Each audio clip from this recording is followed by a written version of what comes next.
Here we go. Harnas Mleko. Yeah, time for e4. He plays d6. Okay, this could be like a Philidor. It is a Philidor.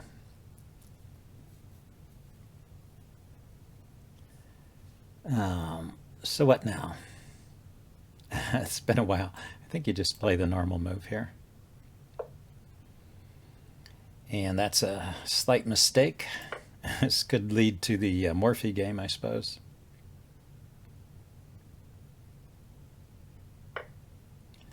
Yeah, it's a mistake because you can trade queens and grab a pawn. So they really have to take the knight there, which is how the Morphe game went. Morphe versus the Count and the Duke. The Count and the Duke of Brunswick. The opera game, it's also known as. So what now? I guess I just develop. Maybe bring the other knight out. If I could get something going against C7 there, that might be good. So bishop here, knight here, take there. Yeah, it just pushes the knight back, makes sense.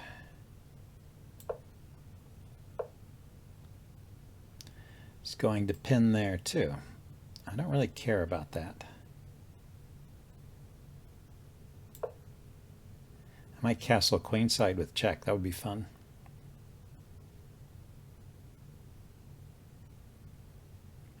See if he really wants to take that knight.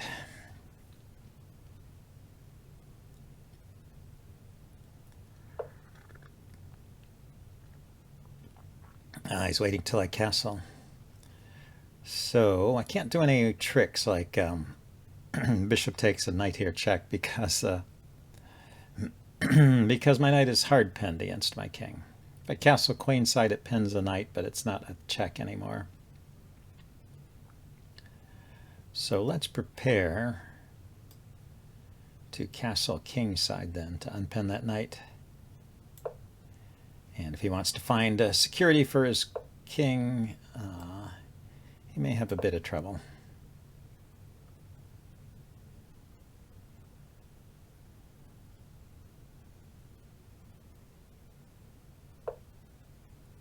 There he goes. Okay, so he decided to go towards the king side. Let's go ahead and castle over here.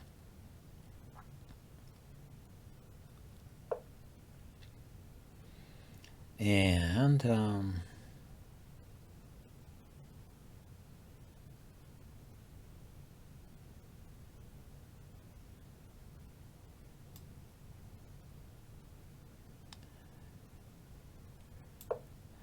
knight to d4 there looks interesting to me. Hit that bishop. It doesn't have many good squares.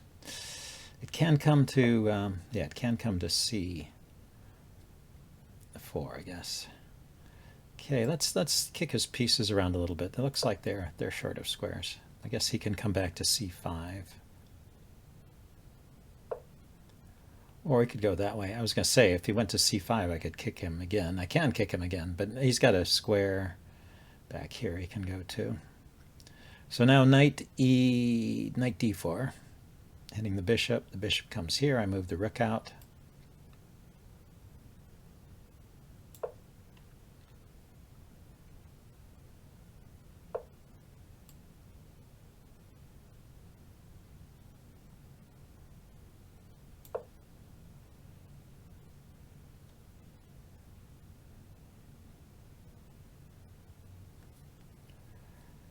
So what's going on here? He's turned it into an interesting game. He's just a pawn down. No other advantages, and he's managed to get his king to a relatively safe spot.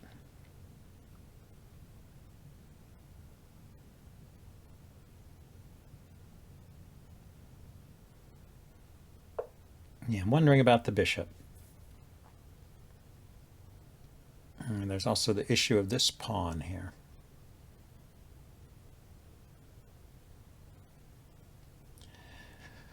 If I push the pawn forward, and oh yeah, he's got good control over the e5 square.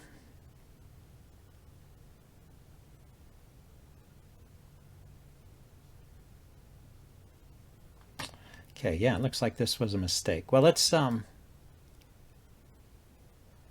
defend with the knight. Where's the bishop going? The bishop is going to go into d3 there.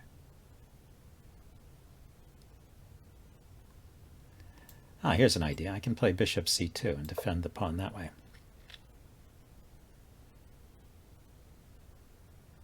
Then maybe I can kick this bishop.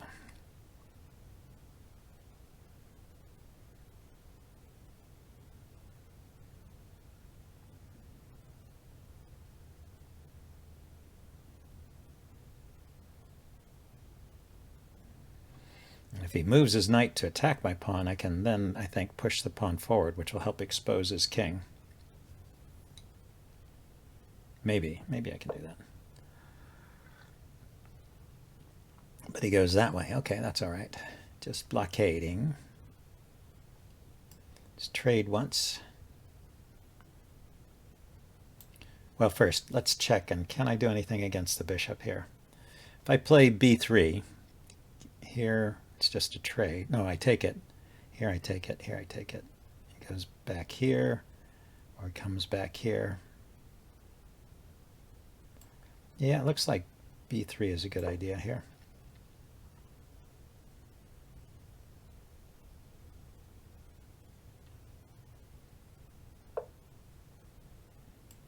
Consign that bishop to oblivion.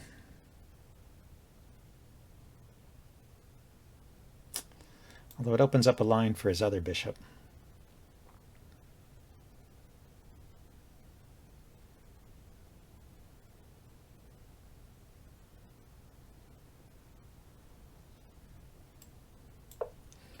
Okay, I'm going to try this. I'm going to kick that bishop this way and play the check.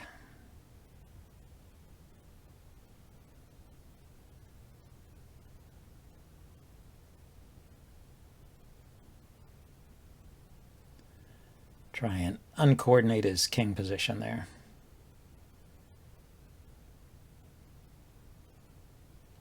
You can block with the bishop or the knight here, maybe.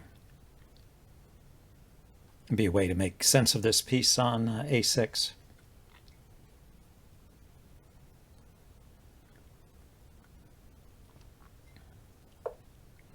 Just drops his king back. So knight here check is possible.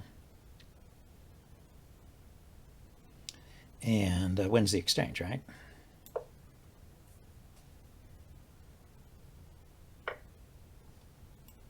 Yep, he must have spotted that just after he made the move, as so often happens.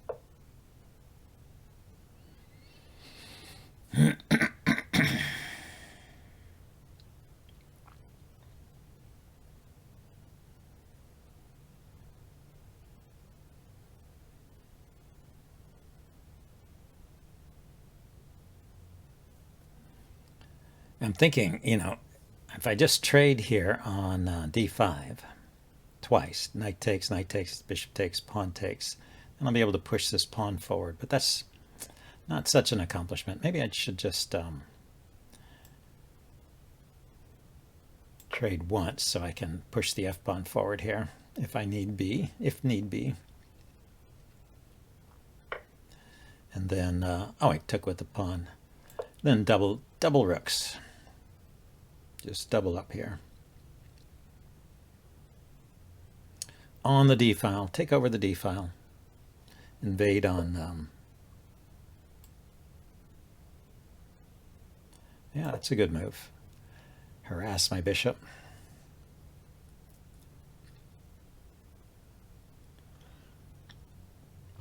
And no real good escape square. Now he's got a target here he could play against.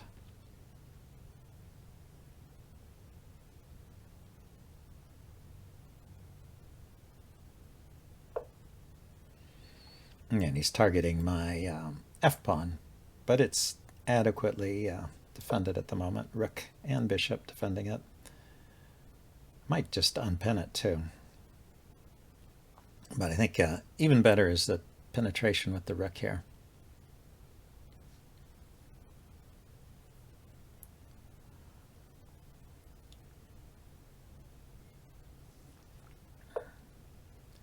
Yeah, so he hops in there. Doesn't mind rook d7. Where's the king going?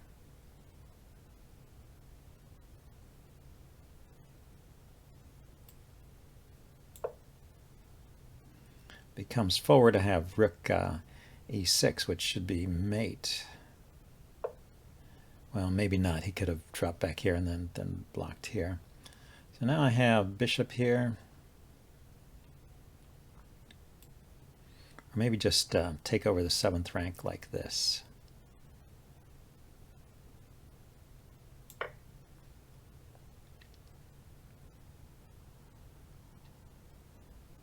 I don't have bishop there. That was covered.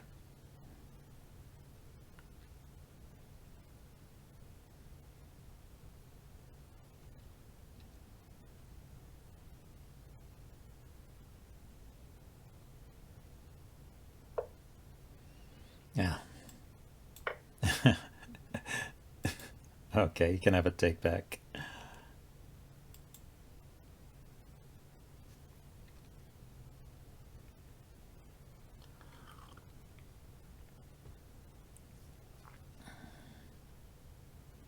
An obvious oversight. I don't think it was really a mouse slip. I think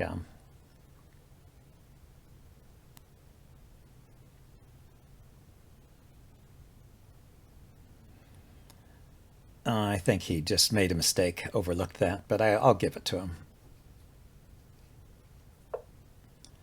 Since I am winning anyway,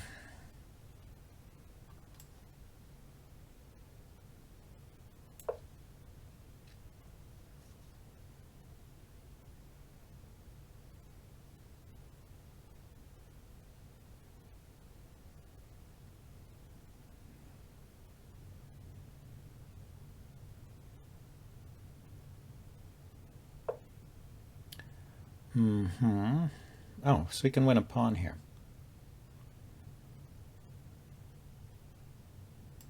Let's run to this side.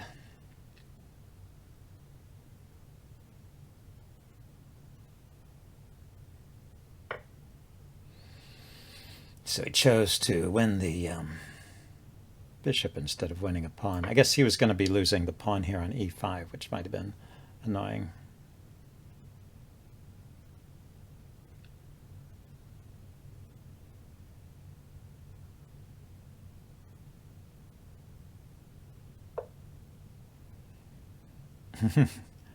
Yeah, a little bit tricky. Okay, so let's check.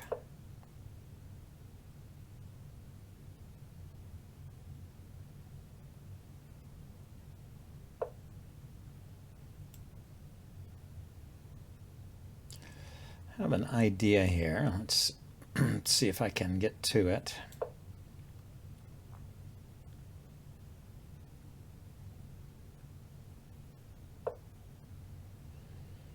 Yeah, it's like this. If he runs back that way, I can actually force him to this square. I mean, force him to f8, where I can play this check.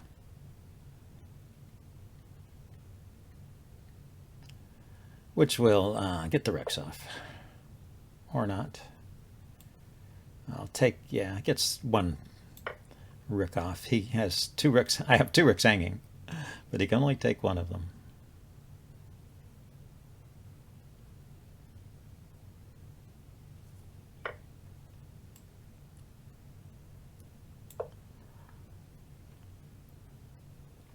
And then with an extra pawn,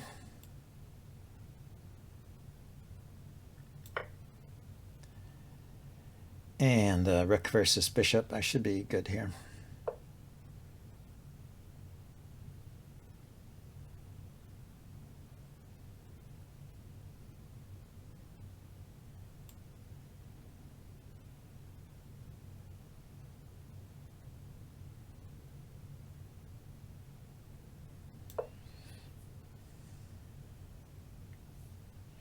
king is pretty safe over here too.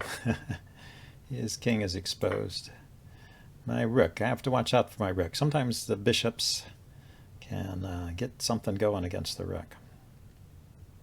Take away all its squares. And here he's going after the pawns, but don't think that's a big deal.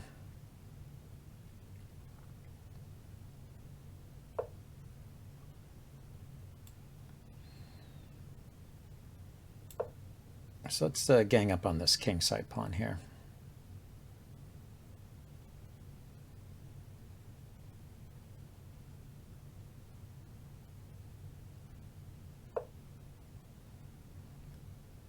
Let's take a moment to defend there.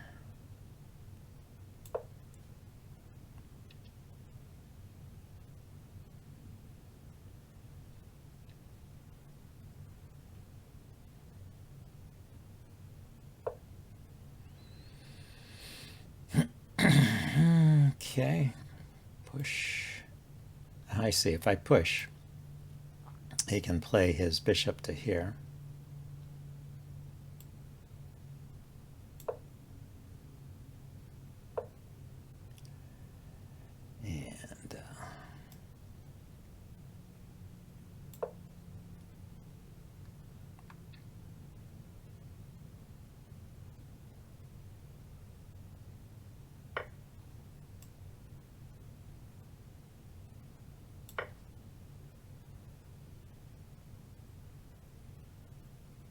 And he has to choose which pawn to take. So he goes for the rook. Chooses neither. So if I go here, let's move the rook with check.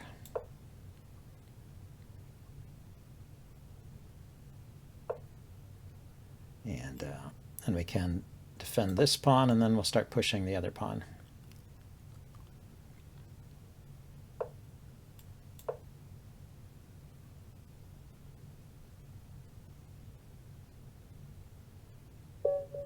He resigned. Okay, interesting game. I will upload this and we'll do a postmortem, and I'll see you guys later. Bye.